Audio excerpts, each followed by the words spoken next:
Beberapa hari ini netizen di dunia dihebohkan dengan kabar terbaru dari Palestina. Selain konflik yang belum selesai, kini Palestina dilanda isu baru, yaitu penghapusan wilayahnya dari peta digital Google Maps dan Apple Maps. Seperti apa faktanya, kita simak bersama dalam Palestina Hilang dari Peta. Mengutip dari The Independent, pada Sabtu 18 Juli kemarin, isu ini pertama kali mencuat usai akun Instagram @astrafirol menuliskan informasi terkait Google Maps dan Apple Maps yang dikabarkan secara resmi menghapus Palestina dari peta dunia.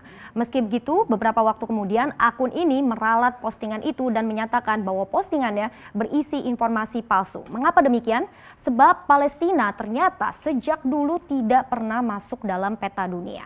Nah, saat ini juga jika Anda buka Google Maps dan juga Apple Maps, memang di aplikasi itu tidak ada label Palestina, tetapi di sini kita lihat hanya ada nama seperti Yerusalem, kemudian ada Gaza dan West Bank untuk menggambarkan Palestina. Nah, mengapa itu bisa terjadi? Memang belum ada jawaban resmi dari Google yang bisa menjawab terkait hal ini. Namun ada dugaan bahwa ini ternyata masih ada kaitannya dengan Amerika yang belum mengakui Palestina sebagai negara merdeka.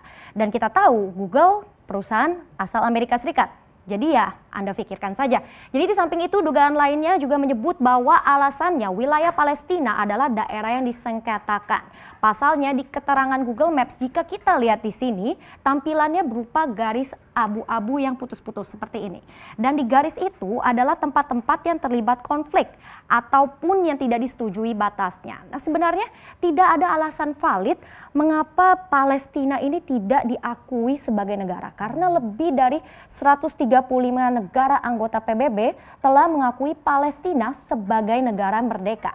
Dari 135 negara, artinya ada sekitar 82% populasi dunia yang sudah resmi mengakui Palestina, termasuk kita juga. Indonesia pun mengakui Palestina sebagai negara. Tetapi ternyata masih ada 50 negara lainnya yang tidak setuju ataupun tidak mengakui.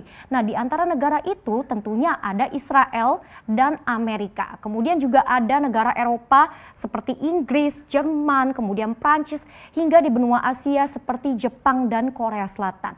Nah, terkait hal ini kita akan bahas lebih lanjut di slide berikutnya.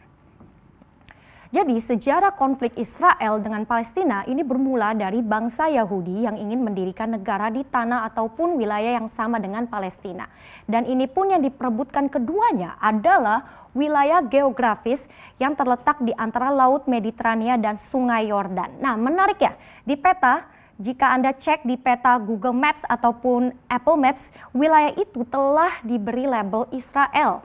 Nah, dari semula awalnya konflik ini gara-gara wilayah, kini konflik itu pun sudah merembet ke berbagai masalah lain. Seperti banyak yang mempertanyakan sebenarnya ujung-ujungnya ini di mana sih akhirnya perbatasan Israel dan Palestina, dan mengapa banyak negara-negara lain ini sepertinya kok ikut andil atas konflik kedua negara itu. Nah, faktor utamanya memang tidak lain karena Israel didukung oleh Amerika untuk tidak mengakui Palestina sebagai negara. Hubungan erat antara Amerika dan Israel sudah berlangsung sejak lama, sehingga negara-negara barat pun ini juga sepertinya ikut-ikutan bergabung dengan Amerika untuk mendukung Israel. Hingga saat ini pencarian solusi terbaik untuk perdamaian ini masih terus dilakukan. Bangsa Palestina pun juga masih memperjuangkan negerinya agar bisa berdaulat dan diakui secara resmi di dunia. Karena faktanya masih ada mayoritas orang Palestina bermukim di wilayah utama itu, meskipun secara bersamaan ada juga populasi besar warga Israel yang juga menetap di sana.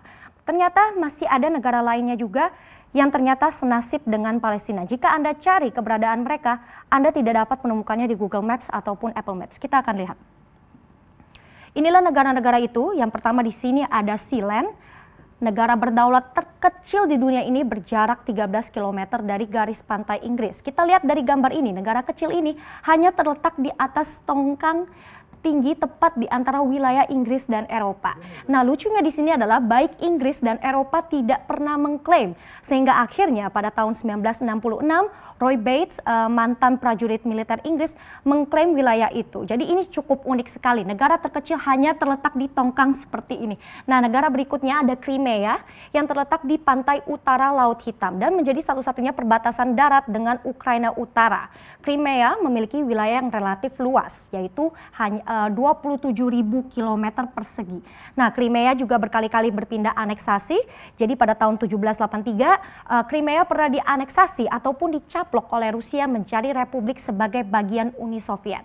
Sampai puluhan tahun lamanya, kemudian Crimea ini ternyata sempat beralih juga menjadi bagian dari Ukraina.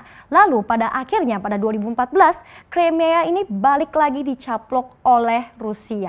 Memang cukup membingungkan kalau kita lihat di sini sejarah negara ini, namun terlepas hal itu, Crimea termasuk hotspot bagi wisatawan. Di tahun 2014 silam, Crimea masuk dalam daftar 20 tujuan teratas untuk berpergian di dunia versi National Geographic. Jadi sayang sekali ya.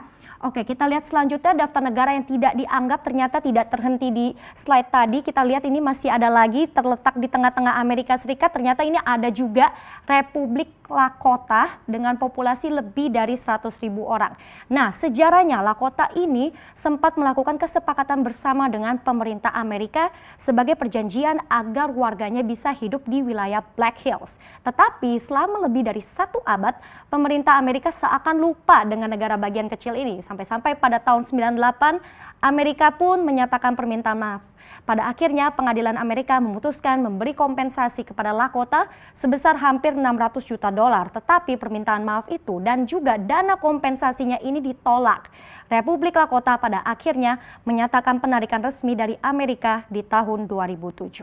Kita ke benua Afrika, di sini juga ada Barat Selen dengan populasi 3,5 juta, di mana mayoritas masyarakatnya ini berasal dari orang-orang dari seluruh Afrika, terutama Kongo.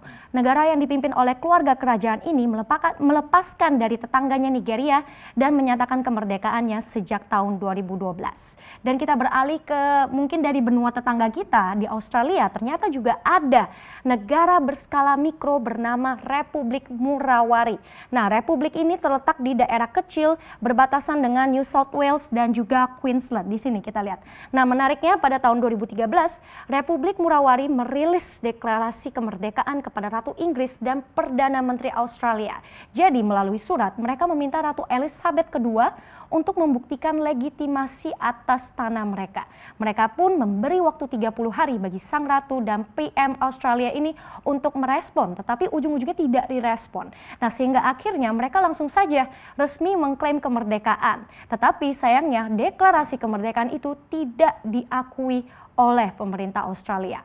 Wilayah mereka pun tidak pernah muncul di Google Maps ataupun Apple Maps. Jadi perjuangan senasib dengan Palestina ini ternyata juga dialami oleh negara di berbagai belahan dunia. Meski nama-nama negara ini terlihat ataupun terasa sangat asing didengar, tetapi faktanya eksistensi mereka benar-benar nyata kok. Jangan sampai gara-gara konflik ataupun sejarah semata, dunia jadi tidak pernah tahu bahwa mereka sebenarnya ada.